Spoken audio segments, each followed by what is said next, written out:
This video 4 is about key values for Sukur Cultural Landscape. The key values come from what we call the Statement of Outstanding Universal Value, or SOUV. Why are key values important? Well, key values form the foundation of the Climate Vulnerability Index, CVI. As you can see here, values-based, science-driven and community-focused. Remember, the CVI is the central concept we're going to use throughout the workshop and throughout the entire CVI-Africa project. In World Heritage, we recognise that certain values are significant. Some of those are globally significant and are considered to be of outstanding universal value, or OUV. These values have been recognised under one or more of the World Heritage criteria and are considered to be its World Heritage values. For each of those World Heritage values, there are attributes, and attributes are at the level at which management occurs. So in this little video 4, we're going to learn how to determine the key values and the attributes from the Statement of Outstanding Universal Value. At the bottom of this hierarchy, though, it's important to recognise there are other values within the property. If they are considered to be significant, whether it's nationally, regionally or locally, they are referred to as other significant property values.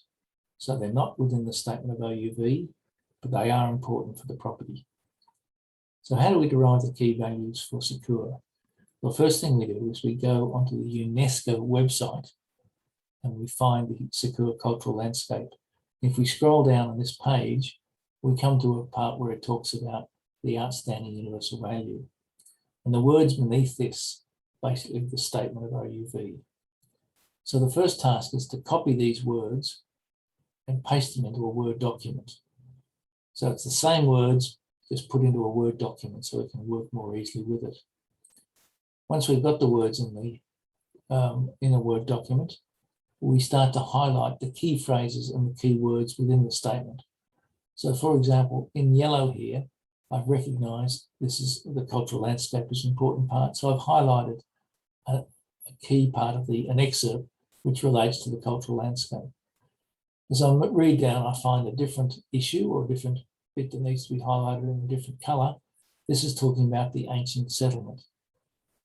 And as we work through the statement, we'll come across different issues and we give them a different colour. Here, the iron smelting is given that pink colour.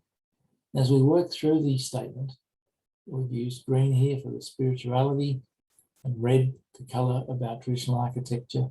And we end up with the entire statement covered, or not the entire, but most of the words coloured like this. And as I said, for example, the blue refers to the ancient settlements. The pink refers to the iron smelting. So you can see when you do the entire statement in this form, it ends up looking something like this. And then you can use these excerpts and group them together. So in the left-hand table, all the yellow ones are grouped at the top, and then all the blue ones, and then all the green ones. And once we've got them grouped, we can look at this group of excerpts and determine what might be a name, one or two words, perhaps a few more, that basically describe the key values for that. So on the top, you can see the key value is exceptional cultural landscape, and that the definition of that is inscribed or described by those excerpts from the statement. Using this process, we've identified 6 key values for Sukur from the Statement of Outstanding Universal Value. And we'll use these 6 key values throughout the CVI process. It's important to recognise some important points. The fact that OUV is a singular term, so please don't refer to outstanding universal values. You can refer to heritage values or world heritage values or the cultural values, but please just don't refer to outstanding universal values because it's a singular term. A statement of OUV may also refer to both values and attributes, and it's the attributes that are important to identify and prioritise, because that's the level at which you manage and monitor. And understanding and monitoring these attributes is a really important step towards effective values-based management, which is going to maintain the OUV for your property. So this is a list on the right-hand side of some tangible and intangible attributes relating to each of those key values that I showed you before. So if we look at the top key value in yellow, the tangible aspects include the dry stone structures, the stone terraces, the stone paved walkways, and some of the intangible attributes would include the cultural landscape.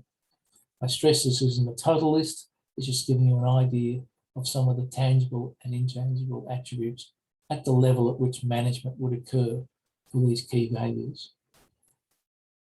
And again, you can see more as we've moved through the overall key value list. At the bottom here, in the last part of this table, I've just got some excerpts that may help the managers, again, taken from the statement of OUV. One of the things we'll do in the workshop is we'll look at the current condition and trend of the key values.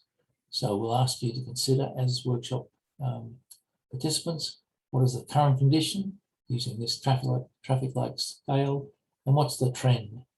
And we'll look at the trend since the date of inscription. So in terms of trend, are the values stable? Are they improving or deteriorating, or don't you know? The values in a site depend on the group that participates in describing those values. And values like that can change over time. For example, different perspectives from different social, cultural, environmental, and use perspectives. Or, for example, if new knowledge is obtained or a new species was discovered. So values can be temporary. Some may come and some may go.